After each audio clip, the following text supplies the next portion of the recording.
Right, so I'm Tony Wong. I'm the Chief Executive of the Cooperative Research Center for Water Sensitive Cities, which is a federal government initiative that looks at water management in cities.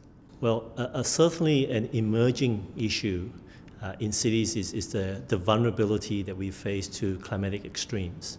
I think it's important for us to appreciate that nearly 80% of Australian economy are generated in cities. Nearly 70% of the Australian populations live in cities. And in fact, if we look at the last 15 years, the droughts and the floods and the heat wave that we experience are highlighting the vulnerability of our cities to support our community, to support the Australian economy. Water management is one of those issues. We either have not enough water or too much water, or the water is highly contaminated. And those are the issues that will ultimately impact on the economy of our cities and also the livability of our community.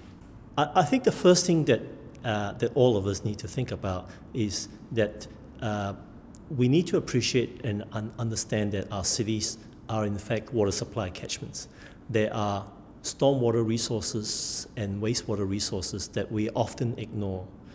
I think that if we start to look at our city as a water supply catchment, we would do things differently in our city.